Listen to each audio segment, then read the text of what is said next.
أعوذ بالله من الشيطان الرجيم بسم الله الرحمن الرحيم ولقد آتينا داود وسليمان علما وقال الحمد لله الذي فضلنا على كثير من عباده المؤمنين۔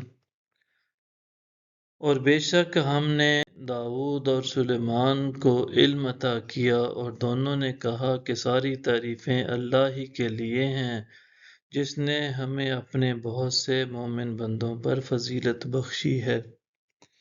وَوَرِثَ سُلَيْمَانُ دَاوُودَ وَقَالَ يَا أَيُّهَا النَّاسُ عُلِّمْنَا مَنطِقَ الطَّيْرِ وَأُوتِينَا مِن كُلِّ شَيْءٍ إِنَّ هَذَا لَهُوَ الْفَضْلُ الْمُبِينُ۔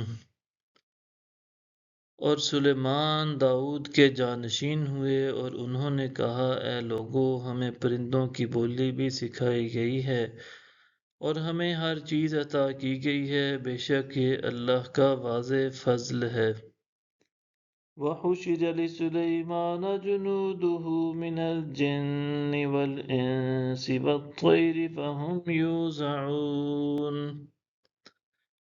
اور سلیمان کے لیے ان کے لشکر جنوں اور انسانوں اور پرندوں میں سے جمع کیے گئے تھے، چنانچہ وہ بغرض نظم و تربیت روکے جاتے تھے۔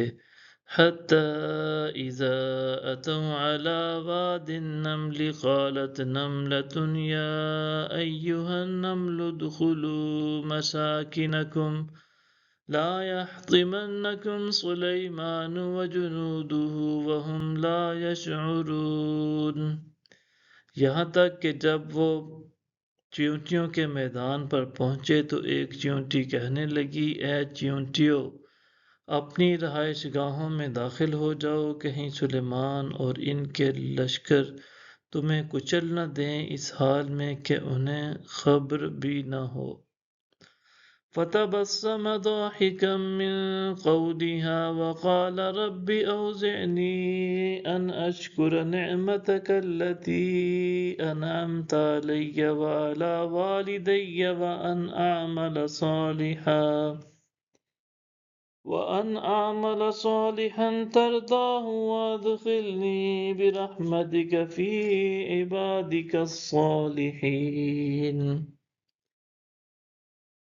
تو وہ اس چیونٹی کی بات سے ہنسی کے ساتھ مسکرائے اور عرض کیا اے پروردگار مجھے اپنی توفیق سے اس بات پر قائم رکھ کہ میں تیری اس نعمت کا شکر بجا لاتا رہوں جو تو نے مجھ پر اور میرے والدین پر انعام فرمائی ہے، اور میں ایسے نیک عمل کرتا رہوں جن سے تو راضی ہوتا ہے، اور مجھے اپنی رحمت سے اپنے خاص قرب والے نیکوکار بندوں میں داخل فرما لے۔ صدق اللہ العظیم۔